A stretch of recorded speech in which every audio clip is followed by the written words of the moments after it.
ჯონ როუ, ოქროს სახლი, თავი მე-13, წმიდა ადგილი. რა იდგა საწმიდარში?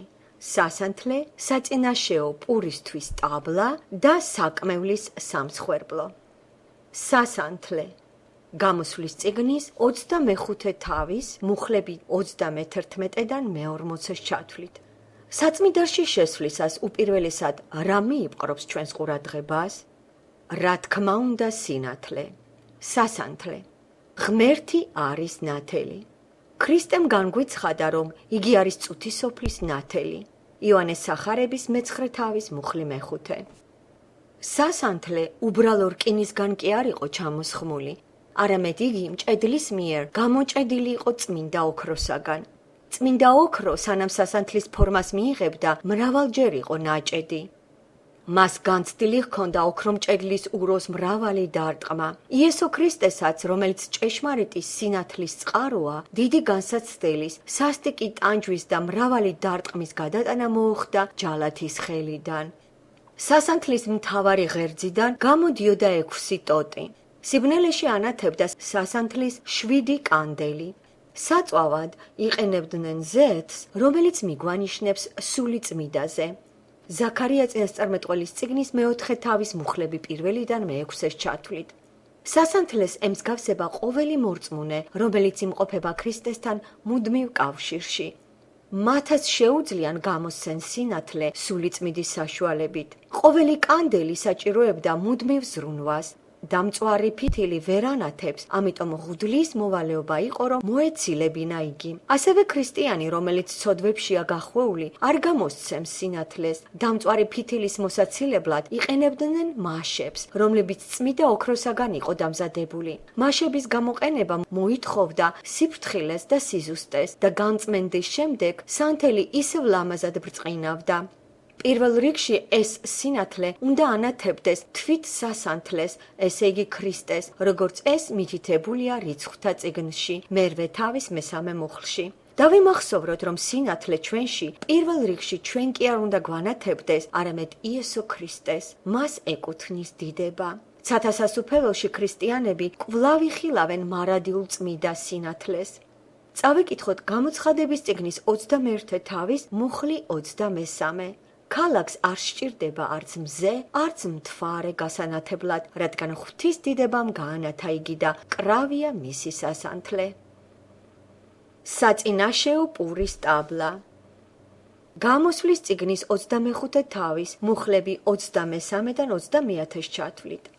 სასანთლის მოპირდაპირე მხარეს იდგა ოქროს ტაბლა. მასზე 12 პური იყო დაწყობილი, ზუსტად იმდენი, რამდენიც იყო ისრაელის შტო. ტაბლა იესოს წინასახეა, გავიხსენოთ ხე და ასევე ოქრო. როგორც ტაბლა ატარებდა მასზე დაწყობილ პურებს, ზუსტად ასე ქრისტეს მიყავს ადამიანები ღმერთთან. მამა ღმერთი იღებს ადამიანებს იმიტომ, რომ იესომ მიიყვანა ისინი მასთან და ღმერთი ხედავს მათ უფლის სინათლის ქვეშ განათებულთ. 12 პური წარმოადგენს ისრაელის 12 ტომს. მას შემდეგ, რაც 10 შტო იქნა გადასახლებული ასურეთში, ტაბლაზე მაინც ეწყო 12 პური. ჩვენ ეს პურები გვახსენებს იმას, რომ ჩვენი სიყვარული, ჩვენი გული და ლოცვები მიმართული უნდა იყოს ღმერთის ყველა ხალხის მიმართ. ადამიანები დაყოფილნი არიან სხვადასხვა ჯგუფებად და სექტებად, რაც ძალიან სამწუხაროა. მაგრამ დედამიწის ყველა კუთხეში იმყოფებიან ღვთის შვილები, ქრისტიანები. ღმერთი იცნობს თავის ხალხს და ჩვენ უნდა გავუწოდოთ ყოველ ჩვენს ძმას ხელი და მთელი გულით შევიყვაროთ იგი. წავიკითხოთ იოანეს სახარების მე-17 თავის მუხლები მე-9-დან მე-11-ს ჩათვლით. მამაო, მათთვის გევედრები, მათთვის, რომლებიც შენ მომეცი. წმიდაო მამაო, დაიცავი შენი სახელით ესენი, რომლებიც შენ მომეცი, რათა ჩვენსავით ერთი იყვნენ.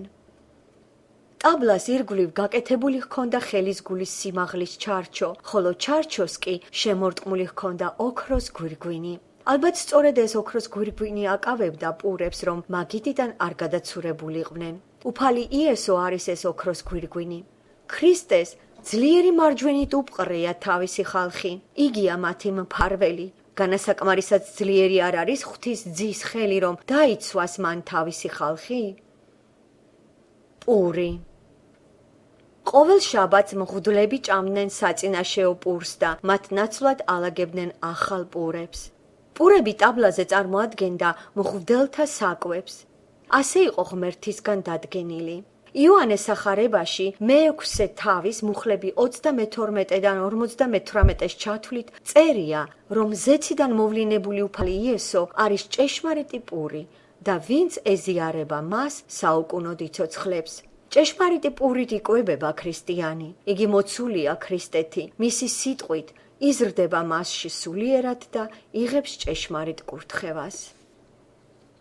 ოქროს ტაბლაზე ეწყო პურები. 12 პური წარმოადგენდა ისრაელის 12 შტოს.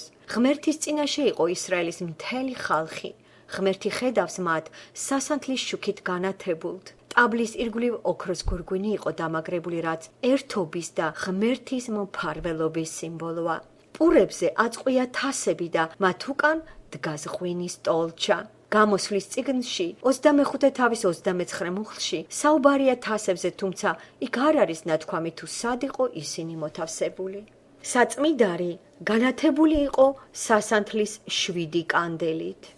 გამოსყიდვის დღეს თეთრი სამოსელით შემოსილ მღვდელთ მთავარს წელიწადში მხოლოდ ერთხელ ჰქონდა უფლება, რომ გადაეწია ქერუბიმებით ამოქარგული ფარდა და შესულიყო წმიდათა წმიდაში. ეს ფარდა გაიხა ქრისტეს ჯვარცმის დროს და მას შემდეგ ღმერთის წინაშე მისვლის უფლება ყველამ მოიპოვა. საკმევლის ოქროს სამსხვერპლო. გამოსვლის წიგნის 30 თავის მუხლები პირველიდან მეცხრეს ჩათვლით. ეზოში არსებული სპილენძის დიდ სამსხვერპლოსაგან განსხვავებით, ოქროს სამსხვერპლო არ იყო განკუთვნილი პირუტყვის შესაწირად. მასზე იწვებოდა მხოლოდ კეთილსურნელოვანი საკმეველი. სასიამოვნო სურნელი მაღლა ადიოდა ზეცაში ღმერთთან. ამის სიმბოლური გაგება უფრო კარგად ხდება, როდესაც წავიკითხავთ 151 ფსალმონის მეორე მუხლს და გამოცხადების წიგნის მერვე თავის მესამე მუხლს. კეთილსურნელება ჰგავს ქრისტიანების ლოცვებს, როდესაც ისინი გამოხატავენ მადლიერების გრძნობას, სიხარულს და ღმერთის თაყვანისცემას.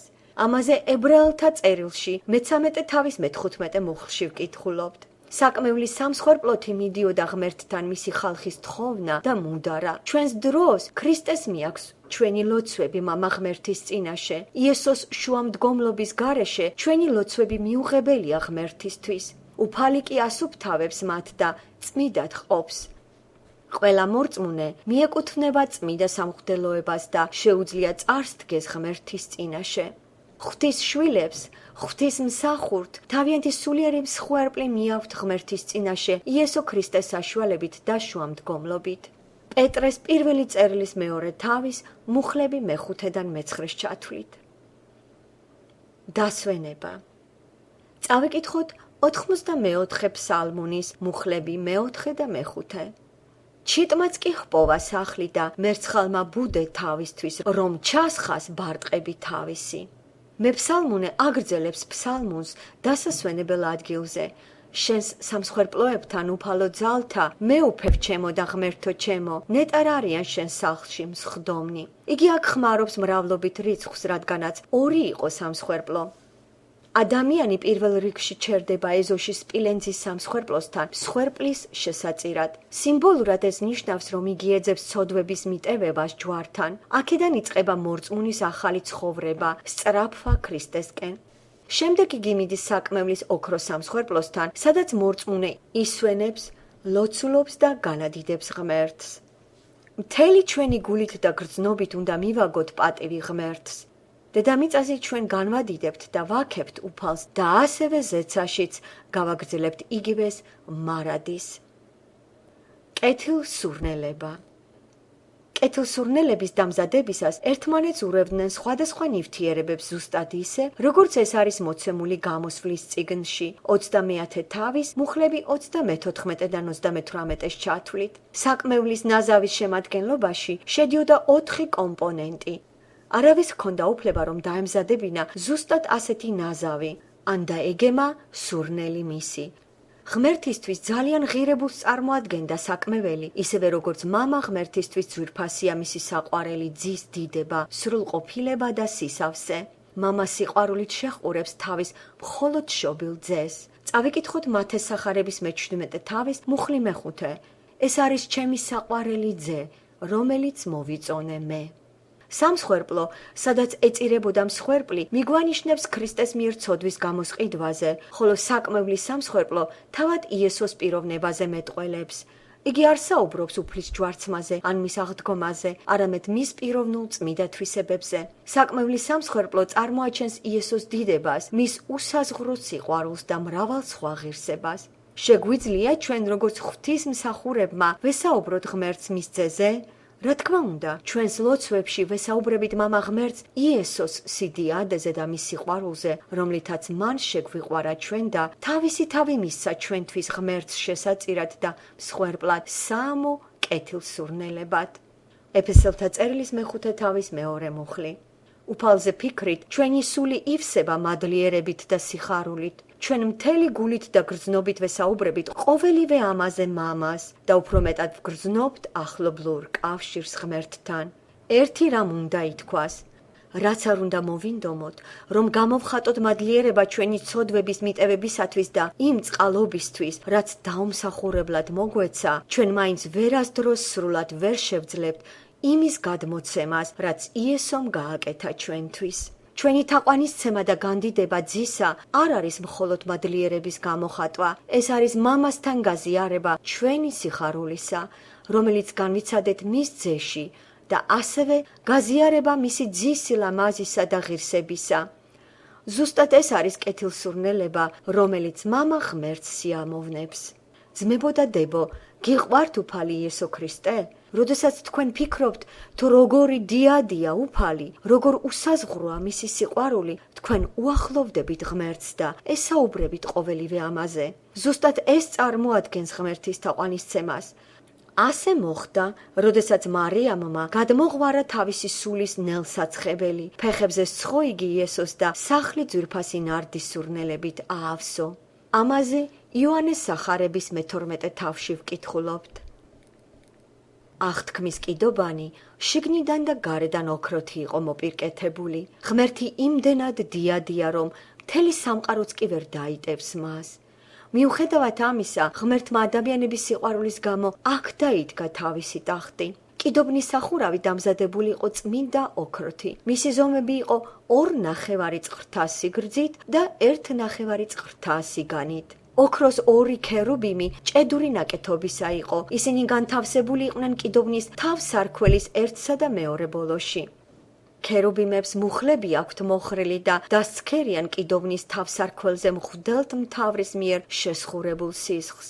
ეს სისხლი მეტყველებდა გამოსყიდვაზე. დაღვრილმა სისხლმა სამების სამსჯავროს ტახტი წყალობის და მადლის ტახტად გადააქცია. ეს ჩვენთვის ნიშნავს იმას, რომ ცოდვილს მხოლოდ და მხოლოდ იმიტომ აქვს ნება მივიდეს ღმერთთან, რომ მამა ღმერთი მასში ხედავს მხოლოდ შობილი ძის, იესოს მიერ ჯვარზე დაღვრილ სისხლს. იატაკი. რისგან იყო დამზადებული კარვის იატაკი? ალბათ გაიფიქრეთ, რომ იგივე მასალით, რისგანაც იყო დამზადებული კედლები, ესე იგი ოქროსგან, ან და შესაძლებელია ხისგან. გაგიკვირდებათ, იატაკი იყო ქვიშის. ღმერთის სახლი, ოქროს კარავი, თვალის მომჭრელი სილამაზე, სამეფო სიდიადე და იატაკი კი ქვიშის. მიუხედავად ყოველივე ამისა, ღმერთის ოქროს სახლი იდგა ქვიშაზე. ეს მიგვანიშნებს იმაზე, რომ ღვთის ხალხი, მორწმუნენი, იმყოფებიან გზაში, მოგზაურობენ უდაბნოში, სადაც არ მოიპოვება არაფერი ისეთი, რაც შეიძლება გამოადგეთ მათ მარადიულ ახალ ცხოვრებაში. ქარავანი აგრძელებს გზას, სიარული ჭირს, წუხილი და სასოწარკვეთილება, ავადმყოფობა და სიკვდილია ირგვლივ, მაგრამ ჩვენ მარტონი არა ვართ. ამ უდაბნოში ყოველთვის ჩვენს გვერდზეა ღმერთი. იგი არ ტოვებს თავის ხალხს. უკიდურეს გასაჭირშიც კი იგი ჩვენთანაა. მოცემული მაქვს მე მთელი ხელმწიფება ცაში და დედამიწაზე. აჰა, მე თქვენთან ვარ ყოველ დღე საუკუნის დასასრულამდე. ასე წერია მათეს სახარებაში 22 თავის მუხლები მე-18-დან მე-20-ს ჩათვლით. ცოტაც მოითმინეთ, გვანუგეშებენ მისი სიტყვები. არ მიგატოვებ და არ დაგაგდებ. მალე სულ მალე მივაღწევთ ჩვენს მიზანს და მასთან ვიქნებით მარადის. კიდობნის სატარებელი ძელები.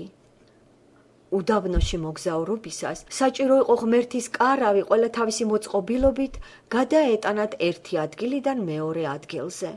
ღმერთი მიუძღოდა თავის ხალხს გზაში, კიდობანი და ტაბლა გადაჰქონდათ სპეციალური ძელებით. ლევიტელებს მიჰქონდათ ეს ძვირფასი ნივთები, რომლებიც მოწმობდნენ იესო ქრისტეზე. ვინც შეხვდებოდა ამ ქარავანს უდაბნოში, მიხვდებოდა, რომ მათ ჰქონდათ ძალიან ძვირფასი განძი. ჩვენს დროში მორწმუნენი ვატარებთ ძალიან ძვირფას მოწმობას. ამით სხვებს ვაჩვენებთ თუ ვინ არის ქრისტე და რას ვიძენთ მასში.